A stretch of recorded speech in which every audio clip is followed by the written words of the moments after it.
Welcome back, Inebri-art. I'm Andy, your host as always, and today we have Meghan Kreidler. Yep. All right. Cool. My listeners know I struggle with names, so of Kiss the Tiger, and they have a new LP out on September 12th called Infinite Love. Welcome to the show. Woo! Thanks for having me. You're welcome. So tell us a little bit, a little bit of history of the band and what brought about the new LP, and start there, I Yeah, guess. from the very beginning. Yeah, I met my now husband at a club in Minneapolis that's now defunct because the guy who owned it was like a neo-Nazi. And so they're like, shut it down. We don't want the owners didn't want to have, or not the owners, but everybody, all the events that were operating out of that venue were like, no, we're not doing this anymore. Anyway, him and I went on a date. Now we're married. And pretty much like a month after we started dating, we formed a band. And at that time, we called ourselves something different. It was Yours Truly, which was kind of like a leftover name from a band that he had before. Um, and then fast forward almost like 10 years later to now, I think maybe more like 9 years, and we're still making music together, which is kind of crazy. So it sort of started there. Like we met and started dating and then started making music together and playing music together. And then we That's sort of gathered. Yeah, no, go ahead. it's really interesting because so my son did like kind of this rock band camp one like years ago when he was a kid, and like they pair 4 or 5 musicians together and kind of like teach them a couple songs. They kind of like basically form this rock band for like the summer kind of thing. Yeah. And I was waiting um, for them to come out, and I didn't really know the makeup of the band, and it was like 3 dudes and this girl, and I'm like, well, that band will never last. And my girlfriend at the time was like, why? I'm like, because they're all gonna fall in love with her, and then it's gonna like I always had that impression that like that dynamic is so tough to maintain, but every kind of band. Do you consider yourself kind of? I'm learning this new term, DIY bands. Like, Yes, yeah, like almost 100%, except for the few odd folks that we've kind of hired on to help out because, you can only do so much yourself and right. then you just need more people to help you. But yeah, But it I seems would like say. half the DIY bands I interview, there's like a married couple or a long term couple in them, and I'm like, that's so weird. That's just kind of like, I guess that's my fault for like kind of having this preconceived notion. But like, is that a struggle being like partners, or does it make it easier?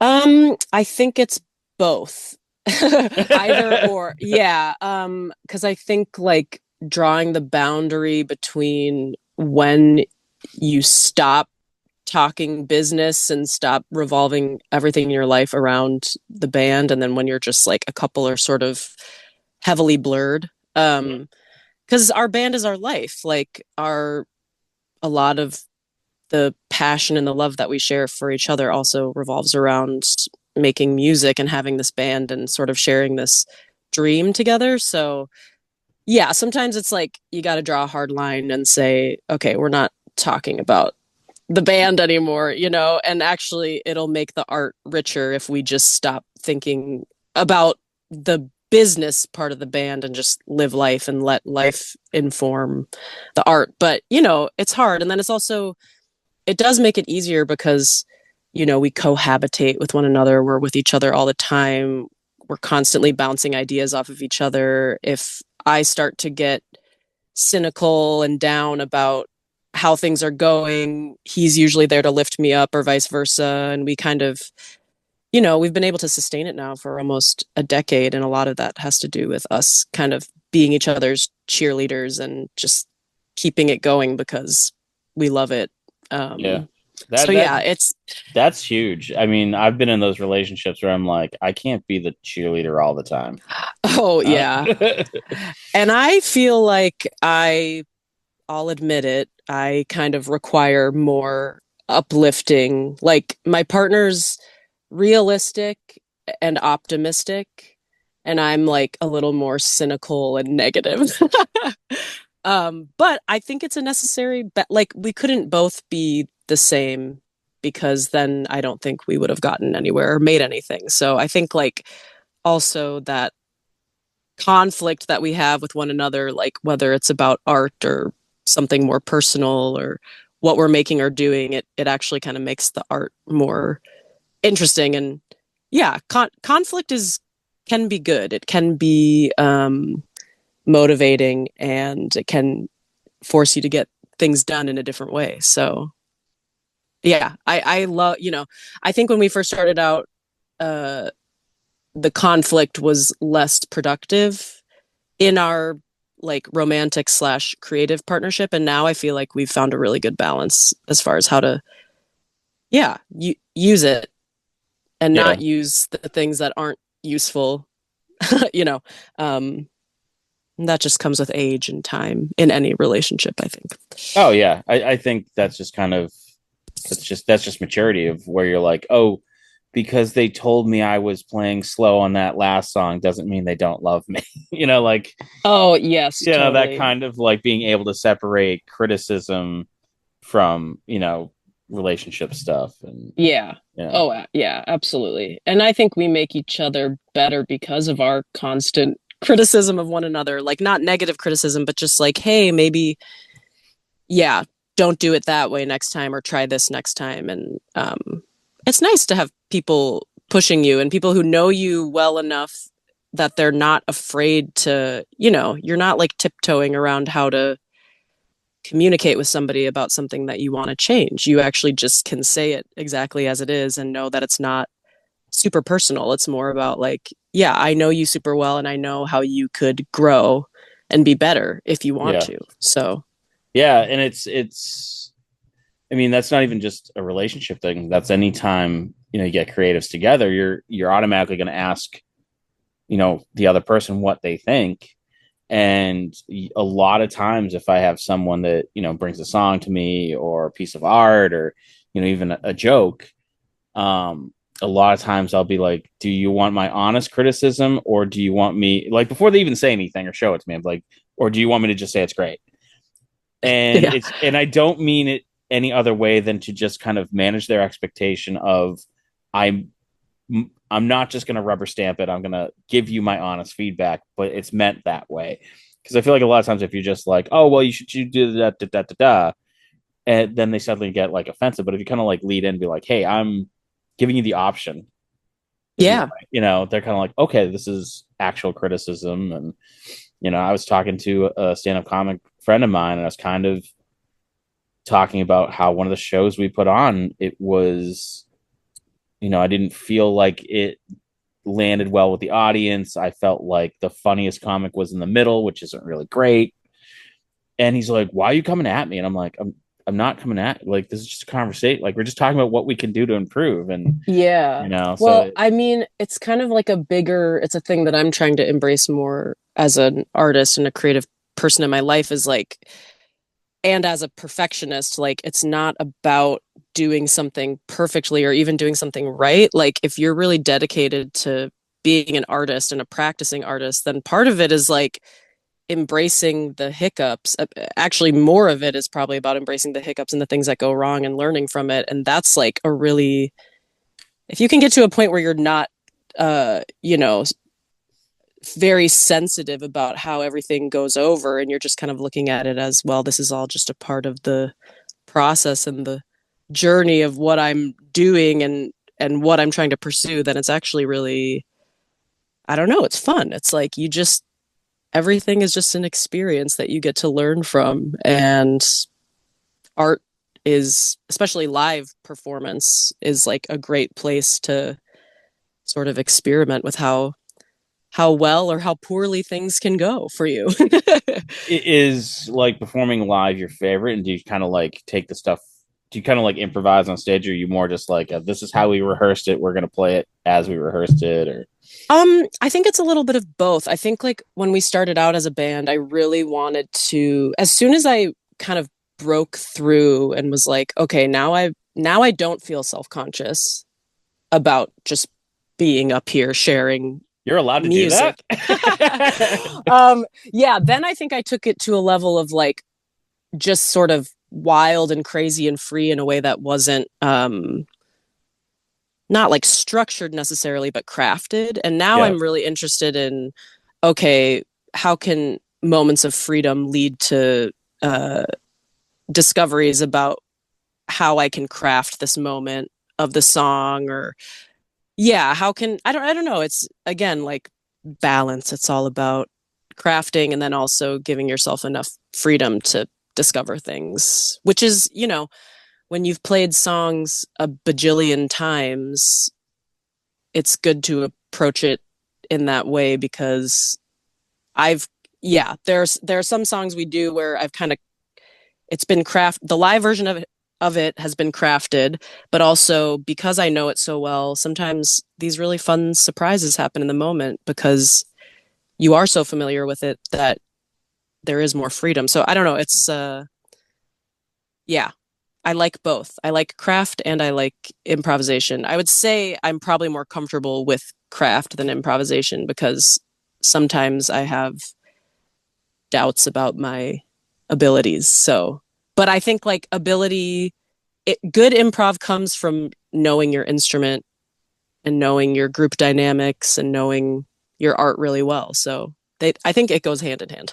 Yeah. And me personally, because as I've gotten older, I've gotten away from the like, that's bad music. I just realized that's not my music. And it's the jam band 20-minute improv where you're like, wait, are we still listening to the same song? Like, what's going on? Like that, to me, it just loses my interest. Now you're not paying attention to the band.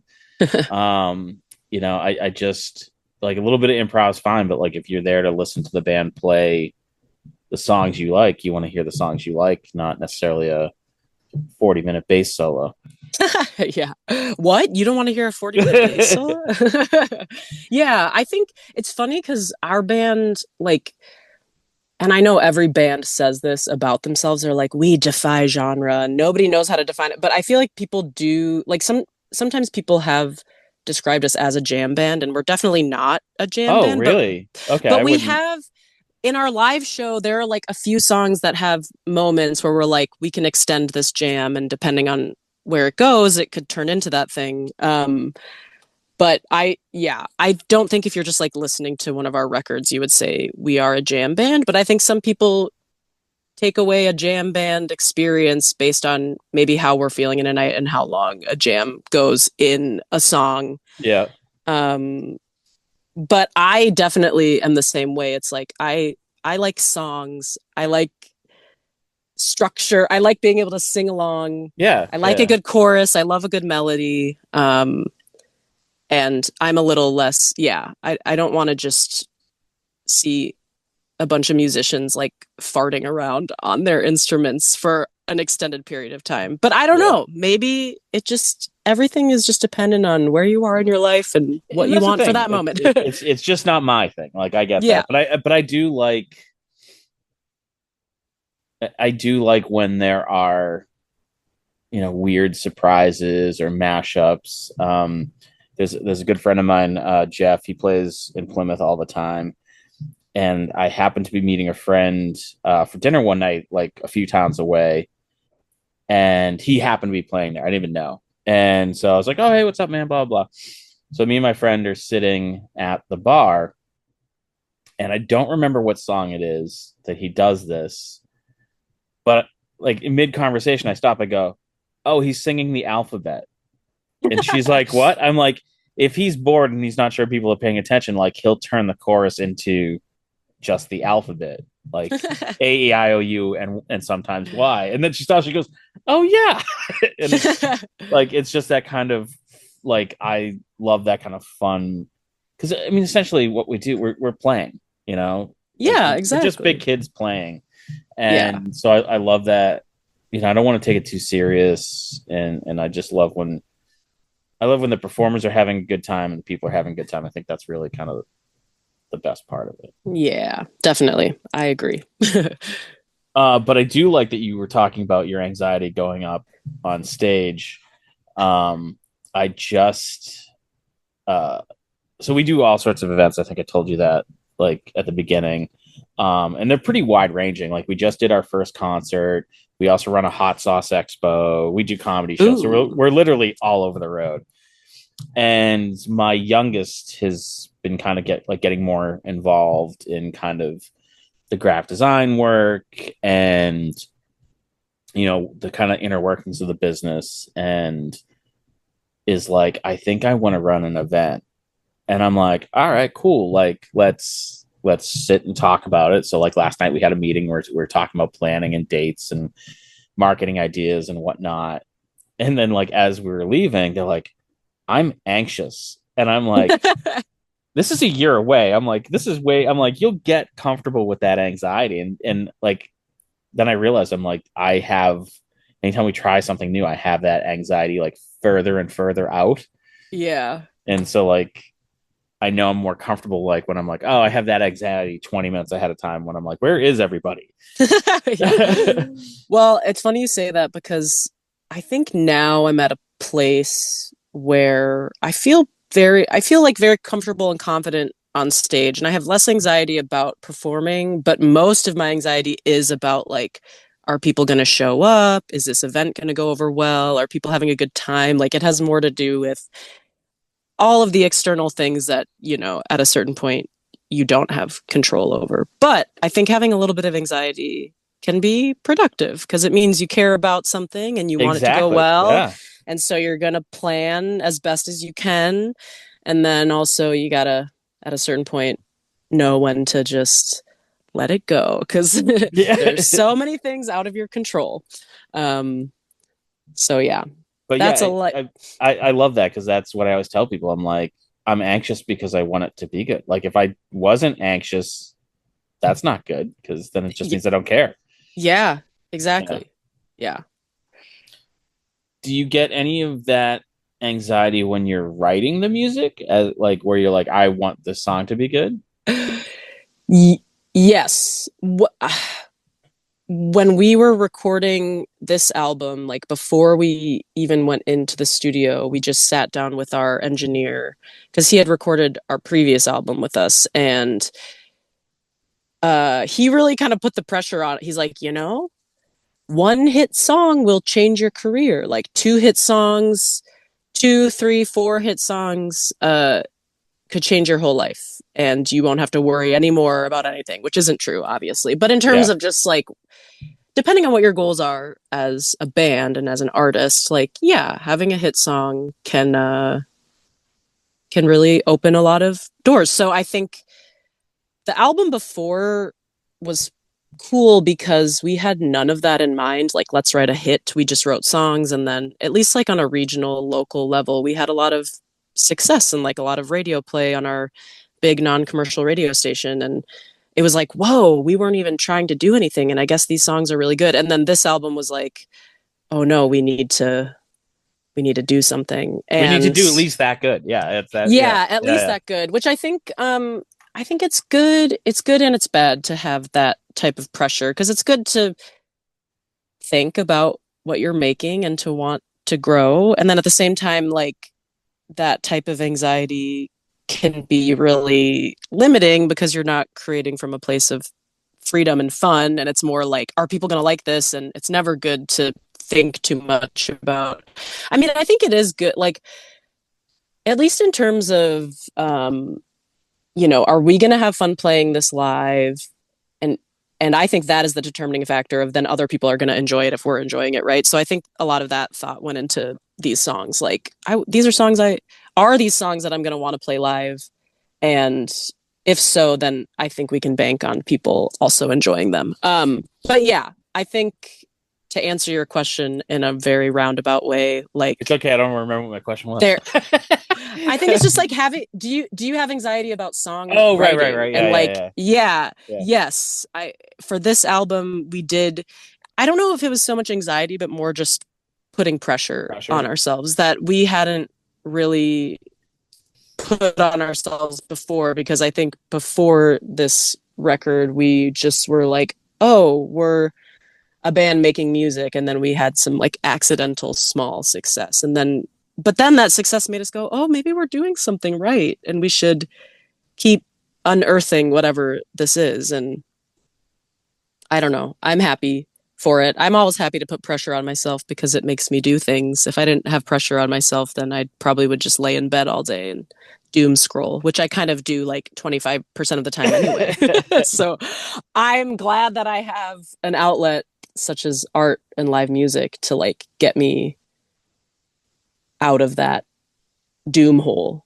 Yeah. But then the next thing that I But have anxiety about is, okay, well, how do we get people out to experience this live thing together? Because it's becoming harder and harder to get it people to come out. And like, I have slight bitterness about it, but at the same time, I'm like, okay, look at yourself, woman. Like, you don't go out and see live stuff every week. So, like, you yeah. can't expect people to do something that you're not even practicing yourself. But I think it's just, I don't know, it's hard.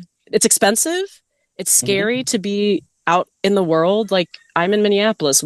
I'm sure you saw in the news there was a school shooting Oh, right. Yeah, yesterday yeah. on the first day of school. You know, it's like people are fearful, people are tired, people have a lot of shows lined up in their queue. Um, yeah, now I'm really getting off of what Yeah. Well, your no, initial question was, but it's like, it's interesting because like I experience that a lot too because most of what we do is promotion. And when I was a kid, you'd hang up a flyer, you'd run an ad in the newspaper. Everybody read the newspaper. The flyer was pretty, but now there's just we're struggling to kind of grow the business because it's just like this. Well, where do you go to get everyone's attention? The social medias will the algorithms are so cued in that it's hard to break in. Like if they don't actively follow you, then it's hard to even show up in their timeline. Like I've had people been like, I never see any of your posts, and then someone else will be like, I see all of your posts. And it's just yeah. that's how the algorithm sorts it. So it's just this real struggle of like how do you get people's attention, and like people don't go out as much as they used to, so the posters don't, you know, work great. And it is a Yeah. huge struggle, and I was telling you, we did our first concert last weekend, and we had a pretty solid turnout. The venue was happy, we were happy, the bands were happy, but I still had this anxiety, and it was the dumbest anxiety of ever because I'm like, why there's no problems, like why is everything running so smooth? Like I was waiting, I had this anxiety because things were working, and I'm like, I'm so broken. Oh my gosh. Well, I can relate. So maybe that makes you feel less broken. uh yeah, it's like uh-huh. I definitely struggle with that. Like all of these wonderful things in my life that I could be grateful for, but I'm still always trying to find the thing that's wrong. Yeah, yeah, That's yeah. not Or going just well. I have this expectation that there will be something wrong. Um, Yes. but Which there if you're looking for it, you could probably find it, but you and know. I mean there was some small issues, but I mean at the end of the day they were, the headline or the opener ran like 10 minutes long. Big deal. The drummer forgot one of Yeah. his drums. I got it to him. So it was like small Yeah. things. Yeah. But it's interesting. I was talking with this photographer maybe a month or so ago, and we were talking about transitioning from like 9 to 5 work to this weird like creative gig world we live in. And I was kind of bitching about some of the problems, and he's like, "But it's a privilege to have those problems." Oh, yes. And I'm like, "Oh yeah, I guess I should look at it that way. That if I worked a desk job, I wouldn't have these problems, but I'd be stuck at a desk. I'd be you know, phoning it Yeah. in probably. Yeah. So it was really interesting so now anytime I do get that anxiety area, I'm like, this is a privilege that I'm. Well, this is why I didn't want to be inside because my dog, Oh. she has a cone. She just looks Oh no, she's got every the cone of the shame. cone of shame. Yeah, What's your dog's name though? Iggy. She's named Iggy. after Iggy Pop. Iggy Pop. Iggy Outstanding. Pup. Yes. Oh, that's a good pun. I know. That's gonna And go in she really probably my top is. three now. Yeah, I my husband came up with the name Uh, and I'm like, that's a great name. And she totally is an Iggy. She's like a little punk rocker, little shit, but I love her. that's got to be in the top three because I've also met an Indiana Bones and That's cute. a and Bilbo Wagons, which I also love. That's really cute. So, geez, we're talking about anxiety, and I already forgot what we are talking Yeah. about. Oh, yeah, I kind of forgot too. And you know what? Just because I'm having anxiety right now about I might turn my video off just to make the Yeah, is that okay? yeah, that's fine. Yeah, yeah, yeah. This Just only because goes up I'm as audio, so yeah, I figured because I just am afraid that well, yeah, it takes a lot less bandwidth. So, you tell him. um, Oh, this is my worst nightmare. I'm like, I knew this was gonna oh, happen. I'm Which such is a why dog I'm like, person. I don't mind at all. So, Iggy, go inside. Go inside, go inside. Go see. And so the other thing is my she might it'll be from in there. yeah. The other thing is my husband, who's in my band, is a nurse. He works overnights at the hospital, so Oh, so he's he's probably sleeping. yeah, Yeah, exactly. yeah. So I probably could have scheduled this a little better so he could take her somewhere, but she can't do anything because she's Because coned. she's got the cone. Yeah, yeah. Yeah. I'm such a dog person. So I have this elderly landlady, and her closest living relative is like out in Detroit. So Okay. like I don't have to take care of her, but I just make sure that, she has a Thanksgiving dinner and if she needs a jar opened and whatever. Um, but it also means I've like driven her to the hospital when she fell and broke her arm and uh so she texted me the other day or last night that she was bleeding and I'm like bad, like what's going on? I'll tell you the story later. And I'm like, do you need help? And she's like, no, I'm fine. And I'm like, all right, I don't feel like this text needed to happen, but whatever. So this morning, she's telling me that she was walking up the street and she saw the neighbor across the street who had two dogs. And she's like, so I just figured I'd go and pet the dogs. And I just immediately stopped her. I'm like, did you ask permission to pet the dog? And she's like, no. I'm like, don't ever do that, man. And she went up, the dog jumped on her, knocked her down. And Oh no. you Yeah. always ask permission. And she's like, oh yeah, people do that. I'm like, oh, I know, because I'm you like, I never don't want to. know. Yeah, I'm like, if Some that dogs are dog, skittish. yeah, and if that dog bites you, somehow it's still the owner's fault. Exactly. Yeah. Yeah. So, but yeah, I love dogs. Yes, me too. It's the hardest thing about going on tour is leaving my dog behind because I just think about her every day and I want to be with her. And maybe one day if we can afford a giant tour van and Well, that that's funny. It's like I want a dog so bad, and being a single guy, I'm like, I can't do that to the dog. My schedule's so sporadic, and like most of the time, I could bring the dog with me, Mhm. but it's not fair because it wouldn't be consistent. Yeah. Well, that's So, very considerate of you. well, because they're awesome and I lovable, know. and yeah. Yeah. So now I just steal other people's dogs. Yeah, yeah. Not steal them, but Just yeah, watch them and but whatever. Um, borrow their love. but yeah, yeah. I become like the dog uncle, I guess. I do remember what we were talking about. It was just like how this is a privilege, right? Like Oh, being, right, right, right, right. Yes, yeah, that our which anxiety and stress is we're happy to have. absolutely, Yeah. because I've never had a kind of typical 9 to 5 job, and I don't think I would ever be able to function in that scenario. So, in some ways, I don't really have a choice, but I like the unpredictability of being an artist and being a freelance person and sort of having like a non-conventional schedule. And it's sort of what you sign up like you have to embrace the anxiety because it's what you sign up for because nothing in this world and in this life, but especially if you're pursuing the arts in 2025 America is guaranteed. Mhm. But also we need to be people need to be doing it, so I don't want to be complaining about it, or if it's hard, it's hard, but I want to keep doing it because I think yeah, it's important for Yeah. creatives to be pursuing their art, and the world needs it. Whether you are a huge mega pop star or you're a small artist and you're performing for a small group of people, like it's positive, it impacts people in profound ways, no No, matter no how one is going big to or go. small it is. Yeah, no one's going to go to an accountant and be like, I was going through a really hard time in my life and I found your work and it meant so much to me.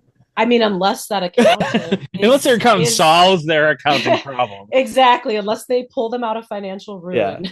But I mean, but you know what I'm saying is Yeah. like art speaks to people in a way that, you know, affects them in that way, like where they can feel seen, or we've all had that time, bad breakup, or lost a loved one, where you put some music on that reminds you of them or whatever, and it's that's not something you get. I'm not shitting on accountants, but I am a little bit. But No, yeah. it's just such a technical job. It's needed, but it's not going to affect you in an emotional, you know. Yeah, it's not soul enriching Yeah, yeah. or I mean, healing. yeah, and that's part of what I have really found that I enjoy about what we do, because we do a lot of these like paint nights and terrarium workshops, and so it's a lot of like, um, again, not to like pigeonhole people, but soccer moms, and a lot of them are like, "Oh, I have no artistic ability." I'm like, "This isn't about ability. This is about going out and having fun and letting go and relaxing." And the number of people who at the end are like, "Oh, I think I'm going to do more of this," or you start to see show up at other events and you're like, "Yeah, now you're getting it." It's not, no one takes their wine glass they painted on a Wednesday night and hang it in the Louvre. That's not what we're doing. We're kind of planting that seed of creativity to kind of get you back to a space where you can be like, oh, I can create something that didn't exist before. Yeah. Well, and it's making me think, I don't know if you read the Rick Rubin book, The Creative Act. It's like everywhere now, you can like find it at an Urban Outfitters, and it's sort of Oh just no. become like but Rick Rubin, Yeah, the the producer. yeah, the Yeah. famous, the producer, whatever. I have my own feelings about him as like he's kind of like cosplaying as this like guru or something. Okay. Yeah. But Yeah. I liked that book a lot. I actually read it right before we recorded, and I felt like what I appreciated about it is that it's nothing really it's not like super profound. It's more so just like, here are the everyday takeaways that I've gotten from living a creative life and being around creative people. And one of the first things that he says in that book is like, everybody is a creative. Like, so yeah, the soccer mom who says, I'm not really a creative person, or I'm not really an artist, it's like, how you choose to live your life, whether you're an accountant or a soccer mom or an artist, can be creative and is creative based on like how you move through the world, the choices that you make, why you make Mm-hmm. those choices. And I really liked that too, because it just sort of, sometimes I feel like I am an artist, but I hate being like, I am an artist, But it's like, I think we all are. And depending on whether you grow awareness around like how you are living creatively in your life is maybe what makes people more creative than others, or maybe what makes it more easy for a person to like claim themselves as an artist. But we are all artists, because it takes creativity moving through each day to just like function as a human. And I think Yeah, like the more creative and the more playful you are and open in your life, the easier it is maybe to move through life. I think so for sure. Yeah. And I actually like the term. I've been hearing it more and more, but maker instead of Yeah. artist, because people ask me all the time. They're like, "Oh, are you an artist?" And I'll be like, "Yeah, but I don't get to like I'm so busy. I don't really get to draw." And then I have kind of had this realization in the past year or so where it's like, "Oh, but I just work in a different medium now." I work in these experiences that we put together, and this comedy show, like making that community and building the experience for the person is still kind of hitting those same scratching those same itches that I get from drawing, where like Yeah. I take an empty room and turn it into a comedy show or a pop-up art event or a paint night. And not only do I give this group of people a fun night that they go out and get to have drinks with their friends, but I'm bringing income to that venue as they buy more food and beverage. And so it's just a really totally different take, and it's not ever anything that I aimed to do. It's just where I ended up. But yeah, it kind of scratches that same creative itch and is very much, I mean, same thing with podcasting. It's these conversations are just kind of a collaborative thing between, you and I. Like I didn't Yeah. on a planet, it goes where it goes. And Yeah. so it's more just kind of that wandering creatively through life to see what happens. Yeah. Yeah. I love that. And I like Maker too, because it Yeah. is Because like, it covers woodworkers and seamstress, and because that's all art, in one way or another. yeah. And it feels very like immersive and actionable. Like, And when less you, pretentious. yeah. Well, exactly. I know when I say Yeah. I'm an artist, it's like, what is that? And then I think people who aren't creative people are like, oh, like what? Yeah. Do you draw? Are you a visual? It's like, no, I'm not a visual artist. I don't know. It's just the Or best way you to, get the, well, yeah, but what do you do for real work? oh my gosh. Yeah. Yes. Yeah. Yeah. Yeah. Which is funny. I don't know why that reminded me of this, but I was at a wedding a couple of years ago and I was meeting one of my friends' aunt and uncle. Mm-hmm. And I also am an actor, and that's like what I went to school for. And I decided to kind of just like focus more on music over the last 5 years. But I was talking to her uncle about this. I'm like, oh, well, I'm an actor, but I also, play music. And he's like, oh, well, the music that must be a lot more lucrative, or like a lot more gosh, what's the word I'm looking for, like secure. And I'm like, actually the acting stuff was a lot more secure for me, because at least I only had to worry about, it's like my own individual pursuits, whereas Yeah. like when you are responsible for a band and you're getting paid as a band, everything gets like split up between you, and Oh both of yeah, them sure. are, yeah. But anyway, I Yeah. just thought it was funny. I was like, whoa, And no, because I being a experience this musician is, all the time, and it's fascinating to me, and I never like really until this second kind of put it into this context, but it is always that kind of like, what is your real job, like are you making enough money doing that? No one's asking like, do you enjoy it, are you fulfilled, I like know, yeah, it's you very capitalistic yeah. American mindset. And my Yeah. answer is always like, do I look like I'm starving? I'm a chubby guy, Yeah. like I'm fine, you Yeah. know and it's because if you met people at a wedding and they were like, oh, I work in medical billing, and your first answer or question to them is, do you find that fulfilling? It would come off as super rude, Yeah, but it's totally. a really valid question. Yeah. Or You know, maybe the better question would be like, what do you love about your job? You know. yeah, that's probably a better way. I've been told I could come off as rude, so I'd probably say it the first way. Well, that's fine. I mean, Yeah, it's still a valid question. yeah, that's a very valid question. But Yeah. I don't do this often, but I'm going to give you homework. Oh, okay, yes, please. Okay. So you're talking about Rick Rubin, Yeah. and it made me think of a book that I haven't read. I think I read it in middle school or like freshman year. So you're talking 30 plus years. And I couldn't tell you who the author is, but like it was super, super popular when it first came out. I think it was called Everything I Need Everything I Need to Know I Learned in Kindergarten. Oh, I love And that. it was about like sharing and uh looking out for others and don't eat the pace. It's very funny and it's very, very short. But the one thing that has always stuck with me from that book, and I'm going to paraphrase because again, I read it like 30 some odd years ago, Yeah. is if you walk into a kindergarten class and you ask who can sing and who can draw, everyone's hand's going to go up.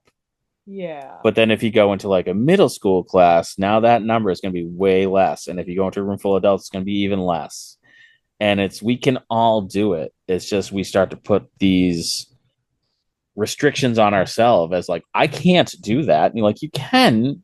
You're just, you don't have to be the best at it. And people, for whatever reason, if they can't do it to like a professional level, they kind of like, well, I don't need to be creative anymore. And that's the sad thing. Yeah, I know that's so sad. Well, I Yeah. think a lot of it has to do with like so much of our value is derived from can I make money Yeah. from doing it? And, you know, And I think the perception of talent too, that always bothers me. Is oh, that yes. anytime someone's like, "Oh, you're so talented," I'm like, "I learned to do this. Like, this is a teachable skill." Yes, And totally. yeah, and they're like, "I could never do it." I'm like, "If you did it for 50 years, you'd get there."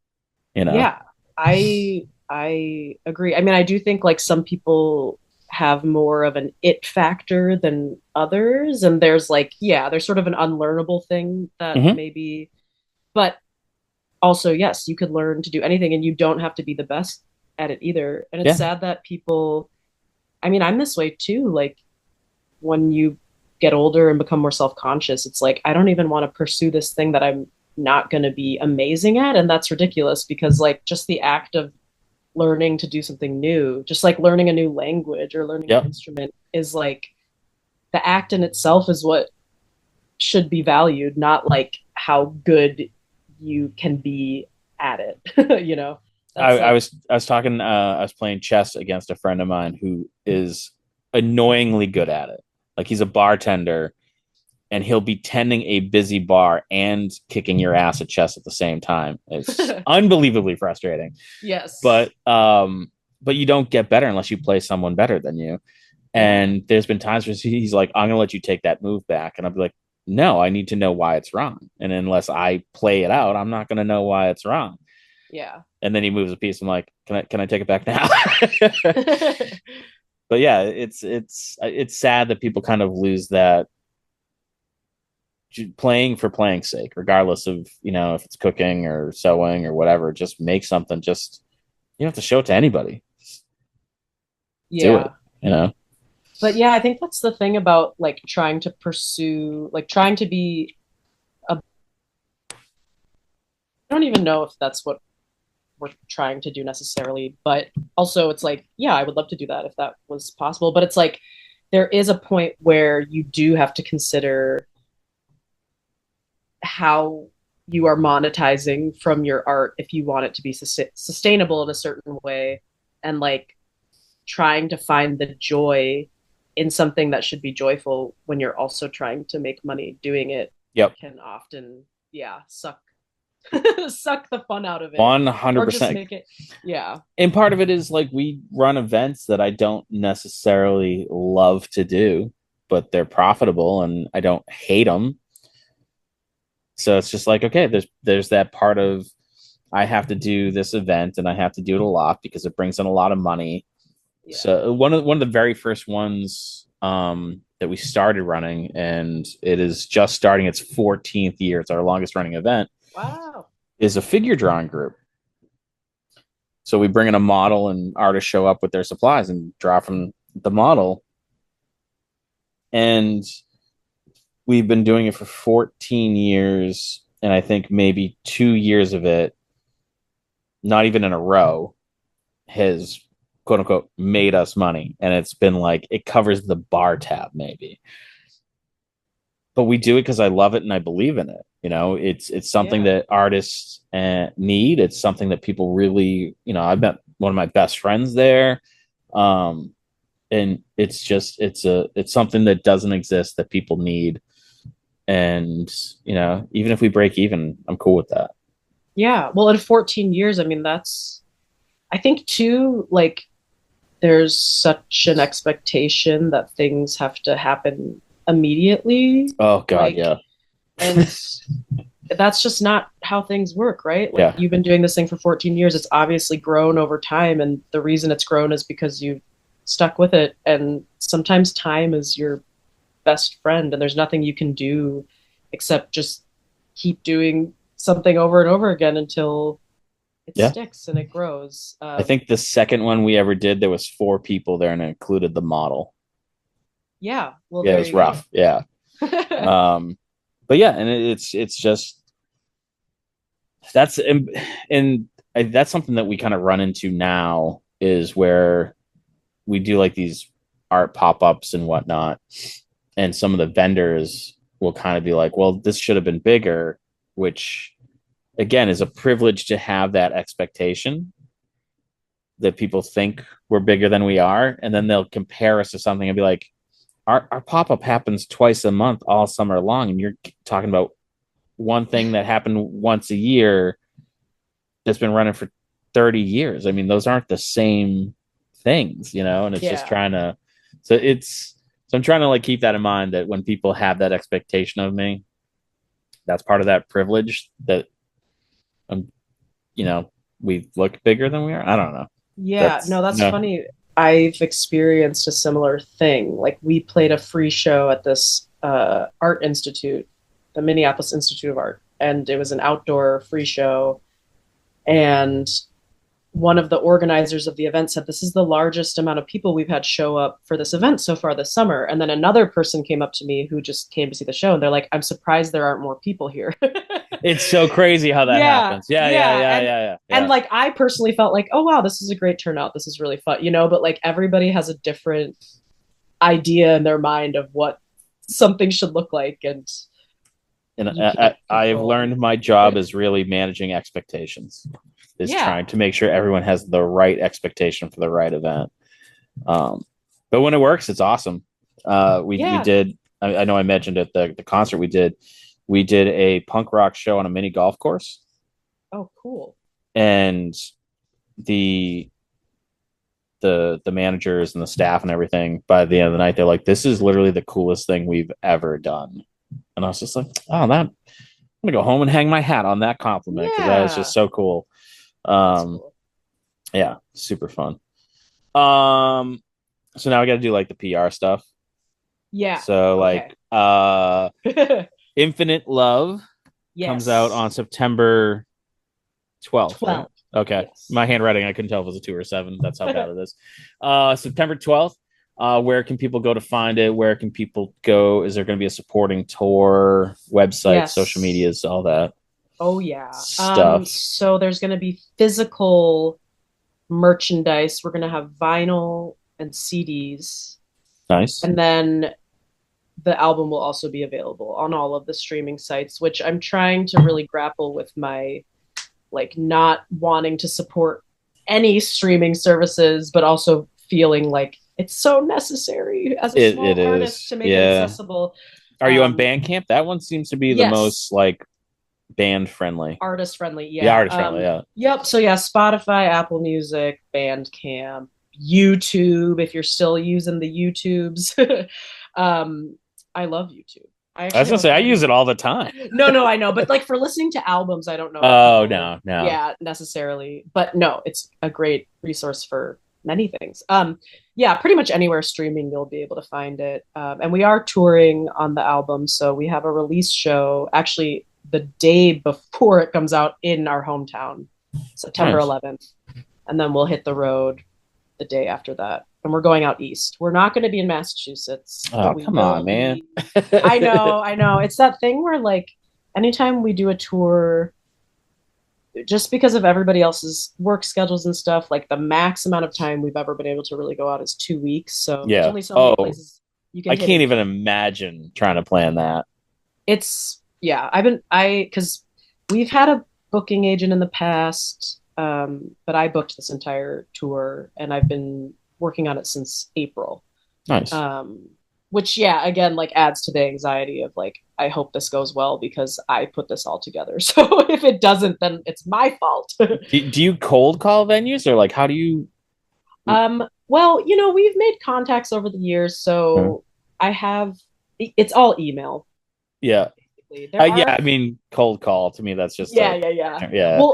No, but there are some places like over the years that are like call call to set up a show, which is very old school, Yep. and not a lot of people do that. But it's either yeah, like an online form or a booking contact, and yeah, just reach out. And it's like a lot of places want you to have a bill either built already before they kind of secure a date for you that has locals Hmm. on it, or depending on yeah, some places we've played before they'll just offer us a date. But the fall is a crazy time to be touring as a band because every large national act is also touring. So that's Oh, why I okay. got on the touring planning early because I just wanted to get ahead of stuff. And then some things you just can't, yeah, it's like I can't compete with a larger act that's going to And definitely bring in more people. that's just So, one of those like you're always gonna you're always gonna make a mistake because you're always yeah. gonna miss like, oh, I didn't know that local, festival that draws everybody in town was happening that day. Or Yeah. we just ran something. We had two events. What is today? Today's Friday, Wednesday night. So we had two events Wednesday night. Ghost Town, like super dead. And I'm like, Yeah. what is going on? Not only is it the week that school opened, it was the day that school opened. Yeah. And I'm like, oh yeah, no one's gonna be here. And I'm like, ah, damn, I didn't think of it. Yeah. It's just part of the gig. Yeah, it totally is. And I feel that way. I mean, this is like a little far reaching in terms of conflicting events, but the night we play in New York, Alabama Shakes is playing in New York. And Ooh, like no Alabama Shakes, offense. I would go to no, I know, right? Alabama. Yeah, well, Yeah. because like they're coming out of like a 10-year hiatus and they're touring, and I've never seen that band. I'm kind of like, we have one night off on our tour, and it's the night before. I'm I was like, gonna say you damn it. can't not go to your own show. I know. Like, but maybe I can write it off. It's research. Yeah, No, but it's just like, yeah, whatever. Also, like, not everybody can afford to go see Alabama Shakes, so it's maybe. also true. Also true. And then also, like, most of the people that know Alabama Shakes probably don't know about our band at all. So let's just be realistic about this too. Like, we're not really competing with them, but in Yeah. my mind, it's like, oh crap, that big show's happening in town. And, Um, and honestly, I more often than I rarely go to a big show Same. because a they're crazy expensive. Yes. Um, but they're just not. They're nowhere near as intimate. I like kind of the higher end of the mid-sized venues and down. I do as well. Yeah, because at a certain point, like it just, and I think some big artists operating at a big scale can do this well, where they feel like they're connecting with you, even if they're on a giant stage. But like they're, no matter what, for me, seeing music in a big space, there's just going to be a disconnection no matter what, unless you're like super up close. Like it just never, it's Yeah. hard for it to feel intimate. It's hard for it to feel personal. And I think that's what, I mean, spectacle and largeness can be really fun and a great experience, but I'm Oh, for more sure. like, And I really like I back. It's been 1,000 years since I've been, but like to a festival where you can go watch this band and then you can go do something else and go back and watch this band. And so I love that kind of like other things going on. So it feels like a whole day. yeah, Yeah. but it is, yeah, I don't know. It's something I grapple with, like having this desire to like be a bigger artist, play big festivals, and then you are at those events or you are watching them on YouTube or something, and you realize like the music is kind of like sometimes people are really clued in or clocked into what's happening, but other times you're just sort of like a background thing Hmm. to what is happening. And in my mind, I'm like, I want people to be super engaged. Maybe that's a high expectation to have of an audience, but like kind of going back to you like mid-sized, smaller venues. I think like from an artist standpoint, I don't know. It's kind of like when the Pretenders were touring with was it Guns N' Roses or something? They like did Oh all yeah. these. they did all these small venue like show, like in Minneapolis they played 7th Street Entry, which is a 250 capacity, like way small for them, Yeah, but it was like their day off and they just wanted played to like a do little it. show. And I just know from following them on social media and just seeing video and stuff that it just looked, they like loved it, right? Because they were playing Yeah, these big stadiums, and it's like actually the heart of the music is more well suited to like a small sweaty rock venue. yeah. um and I think it fed them artistically to do that while they were also playing big stadiums on this tour. So anyway, I don't know.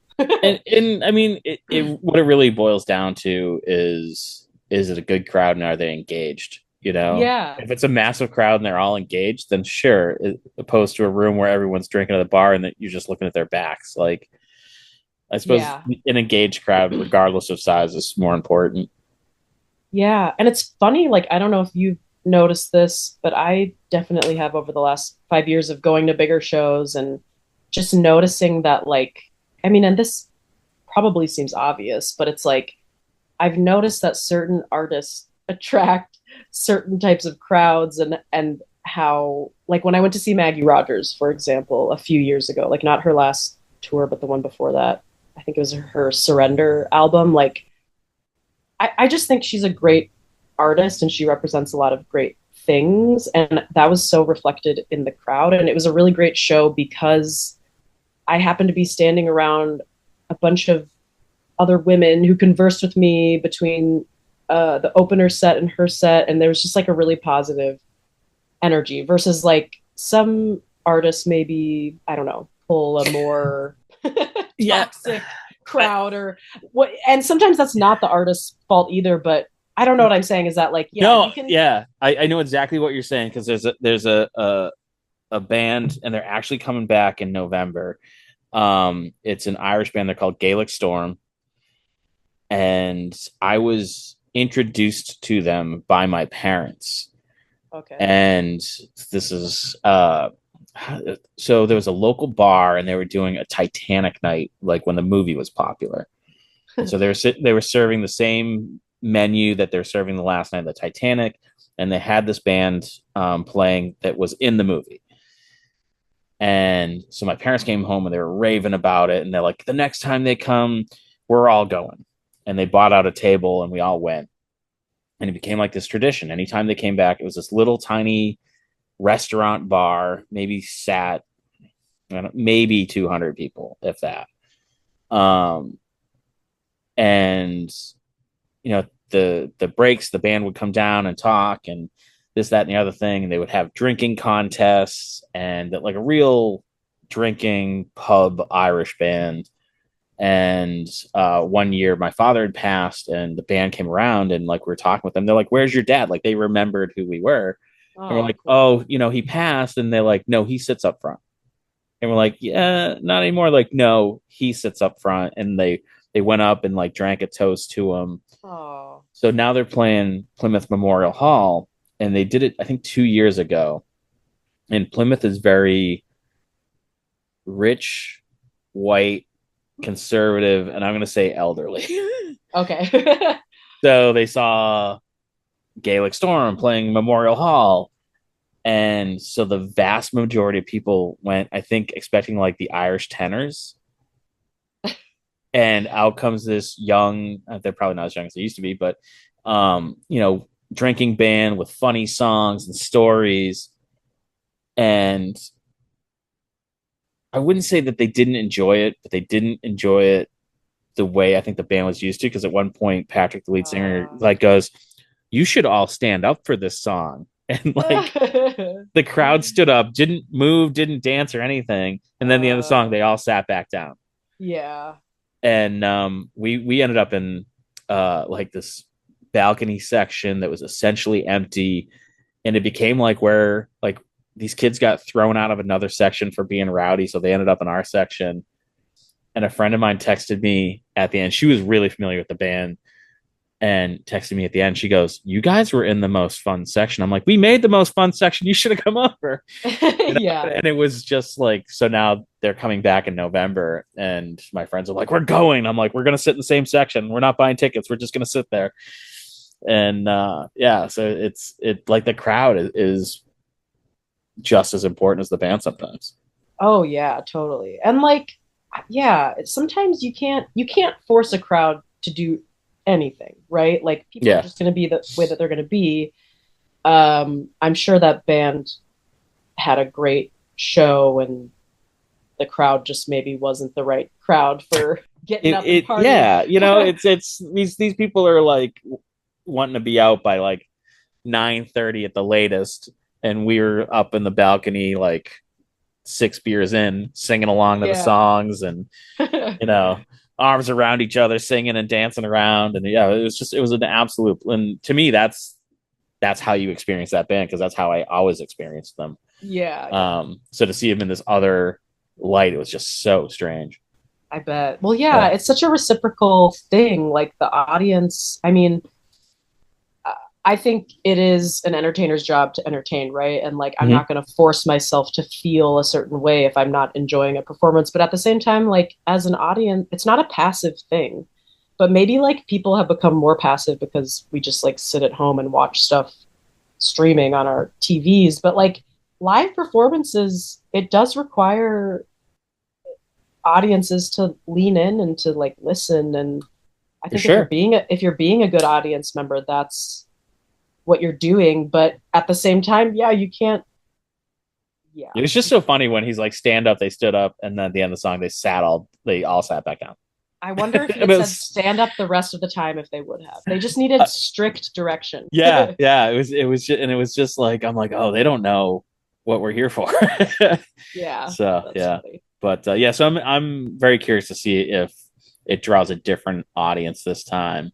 And then the other thing is like, so my friend who was familiar with the band was amongst that crowd, so you're not going to be singing and hollering when everyone's just kind of Right. sitting quietly next to you. So Yeah. yeah, it's Interesting. yeah, little audience psychology, I guess. Yeah. But Megan, I want to say thank you so much for. I can't tell if we ran long or not because we had that weird interruption. Oh But if yeah. we did run long, I appreciate you giving us extra time, and it's a lot of fun. Yeah, it was so much fun. Thanks for Yeah, taking the time to chat. It was and if nice to you just have a decide to come to Massachusetts, you could always yes, I make sure you let know. us know. I definitely will. Yeah. Yeah, cool, awesome. Cool. Have a good weekend, and Yeah. hopefully Iggy is on the mend. So She's on the mend. She definitely is. outstanding. All right, listeners, thank you again for listening, and we'll catch you guys next Monday.